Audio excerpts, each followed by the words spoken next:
पहले पहले टॉपिक की जानिब बढ़ते हैं, तो ये जो सहाफ़ियों को सर ये तौहीन अदालत से रिलेटेड नोटिस जारी हुए हैं, आज की समाअत में, तो इस मुतालिक आप क्या कहेंगे? अंदर की बात क्या है? ये जस्टिस जहांगीरी की ना सनद के हवाले से सोशल मीडिया पे काफ़ी शोर था और सब ट्वीट कर रहे थे कि उनकी यूनिवर्सिटी ने उनकी सनद एलएलबी की सनद जाली करार दे दी है और उनकी एलएलबी की सनद ठीक नहीं है। और इन सहाफ़ियों ने भी उसी हवाले से ट्वीट किया है कि उनकी सनद ठीक नहीं है और बहुत सारे लोगों ने इसके ऊपर बात की। यूनिवर्सिटी का ख़त मौजूद था जिसके ऊपर सब बात कर रहे थे, जिसके ऊपर ये कार्रवाई की गई है। मुझे कार्रवाई पे कोई इतराज़ नहीं है, तौहीन अदालत का कानून मौजूद है, आप कार्रवाई करें, सज़ा दें, जेल भेजें। मैंने तो हमेशा कहा है कि तौहीन अदालत के कानून का यकसा निफ़ाज़ होना चाहिए। अगर आज इस्लामाबाद हाई कोर्ट का फुल कोर्ट बैठ ही गया था और उसने अपने साथी जज के लिए तौहीन अदालत के नोटिस जारी किए हैं, तो फिर जो चीफ जस्टिस पाकिस्तान काज़ी फ़ायज़ ईसा के खिलाफ मुहिम चल रही थी, उस पर भी तौहीन अदालत के नोटिस जारी कर देते। उन सहाफ़ियों को भी तौहीन अदालत के नोटिस जारी कर देते जो रोज़ काज़ी फ़ायज़ ईसा के खिलाफ ट्वीट करते हैं, वीलॉग करते हैं, उनकी कैरेक्टर असैसिनेशन करते हैं।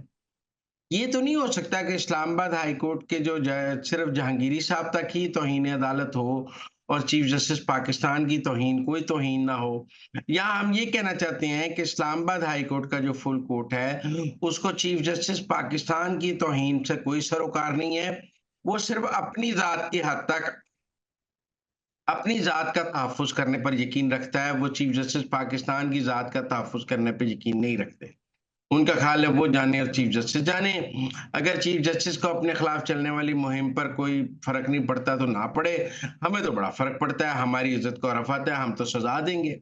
लेकिन ये यकसा निफ़ाज़ नहीं है। यहाँ तो काज़ी फ़ायज़ ईसा साहब, उनके खिलाफ भी जो लोग ट्वीट और वीलॉग्स कर रहे हैं, उन पर भी तौहीन अदालत का नोटिस लें। यहाँ इन सहाफ़ियों के खिलाफ भी तौहीन अदालत का नोटिस नहीं बनता। ये तो बड़ी अजीब बात है कि एक सियासी जमात और उसके हामियों को अदलिया पर हमला करने की मुकम्मल इजाज़त है, जबकि दूसरी साइड अगर बात करे तो आप उसको तौहीन अदालत में पकड़कर उसका गला दबा देते हैं। बस कर लेते हैं जी, एस्टेब्लिशमेंट की बात कर लेते हैं जी। ये बड़ा जी जहांगीरी साहब की जो सनद का मामला है, ये एस्टेब्लिशमेंट सामने लेके आई है। मान लेते हैं जी एस्टेब्लिशमेंट सामने लेके आई है। ये एस्टेब्लिशमेंट ने, एजेंसियों ने उनकी सनद जाली कराई है। एजेंसियों ने उनकी सनद जाली कराई है। अब सूरत-ए-हाल ये है कि वो साज यूनिवर्सिटी को भी ये नोटिस करके ये पूछ लेते कि भाई सनद असली है या झूठी है। देखिए, आप तौहीन अदालत की या डेफेमेशन की कार्रवाई तभी करेंगे ना जब सनद असली साबित हो जाएगी। सनद के असली या जाल अगर आपने तौहीन अदालत की कार्रवाई करनी है, तो उसके लिए ये साबित करना ज़रूरी है कि सनद असली है और इन सहाफ़ियों ने एक असली सनद को झूठा करार दिया है। और अगर सनद असली नहीं है, तो फिर इन सहाफ़ियों ने तो कोई झूठ नहीं बोला, इन्होंने तो ठीक बात की है। फिर इनके खिलाफ तौहीन अदालत की कैसी कार्रवाई जाली सनद रखने वाले के खिलाफ? अच्छा, बहुत सारे लोगों का ये ख़ैर मौक़िफ़ है कि जब वो जज बने थे, तब सनद वेरीफ़ाई हो गई थी, लिहाज़ा अब दोबारा वेरीफ़ाई नहीं हो सकती। ये कहाँ है? ये जब बहुत सारे एमपी, एमएनएज़ ने इलेक्शन लड़ा, जब उन्होंने इलेक्शन लड़ा तो उनके कागज़ात नामज़दगी मंज़ूर हो गए। बाद में उनकी सनदें चैलेंज हुई, वो जाली निकली, उनको आपने सज़ाएँ दी। कोई ब्यूरोक्रेट नौकरी कर रहा होता है। मैं एक बात बताता हूँ आपको। एक सरकारी अफ़सर रिटायर हुए। जब वो रिटायर हुए तो उनकी रिटायरमेंट के वक़्त उनके पेंशन का केस जब गया, तो पेंशन के केस के वक़्त उनकी सनदें भी वेरीफ़ाई होने चली गईं। तो उसमें आ गया कि मैट्रिक की सनद जाली है। उनकी पेंशन रुक गई, बल्कि कहा गया कि जितनी उन्होंने तनख्वाहें ली हैं, वो भी वापस ली जाएँ। अब तब तो ये नहीं कहा जा सकता था कि अगर उन्होंने मैट्रिक की सनद पर, जाली सनद पे उस वक़्त नौकरी ले ली तो क्या फ़र्क पड़ता है? उन्होंने कहा नहीं जी, जिस सतह पे, जिस स्टेज पर भी सनद जाली साबित हो जाए, उस स्टेज पर वो एक्शन होगा। कानून में कहाँ लिखा है कि जब अगर एक दफ़ा आपने जाली सनद की तौसीक करा ली है, तो उसके बाद उसकी दोबारा तौसीक या री-वेरिफ़िकेशन नहीं हो सकती। तो मेरे ख़्याल में यहाँ तो तौहीन अदालत के कानून का यकसा नफ़ाज़ करें।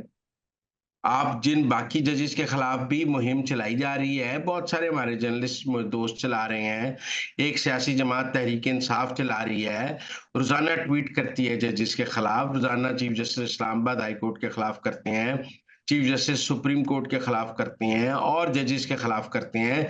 जो जज भी उनके दबाव में नहीं आता, उसके खिलाफ सोशल मीडिया मुहिम चलाते हैं, उनके खिलाफ तो कोई तौहीन अदालत की कार्रवाई नहीं होती। ये फुल कोर्ट उनको भी नोटिस करता है, तो हम कहते हैं यकसा निज़ाम इंसाफ है। उन्होंने सिर्फ अपनी ज़ात की बात नहीं की, बल्कि सबकी बात की है कि आइंदा से अदलिया में किसी की पगड़ी उछालने की भी इजाज़त नहीं होगी। लेकिन अगर आप सिर्फ अपनी ज़ात के लिए ही फुल कोर्ट बना रहे हैं और सिर्फ उसके लिए ही नोटिस कर रहे हैं, तो फिर ये कानून का यकसा निफाज तो ना हुआ। ये पिक एंड चूज़ हुआ। मैंने पहले भी जब फैसल वाडा साहब वगैरह को तौहीन अदालत के नोटिस हुए थे, मैंने कहा था कि ये नहीं हो सकता कि अतर मनीला साहब की शान में तौहीन पर तो तौहीन अदालत लगे और काज़ी फ़ायज़ ईसा की शान में तौहीन पर तौहीन अदालत ना लगे। बाद में अतर मनीला साहब ने खत लिखा कि मेरी वजह से ये तौहीन अदालत की कार्रवाई नहीं हुई। अब भी मैं ये समझता हूँ कि क्या जहांगीरी साहब की तौहीन ज़्यादा अहम है काज़ी फ़ायज़ ईसा से, और काज़ी फ़ायज़ ईसा की तौहीन तौहीन नहीं है और जहांगीरी साहब की तौहीन तौहीन है। मेरे ख़्याल में ये कोई सही और यकसा निज़ाम इंसाफ़ नहीं है। इस्लामाबाद हाई कोर्ट या तो सबके खिलाफ एक्शन लेता है या ना ले।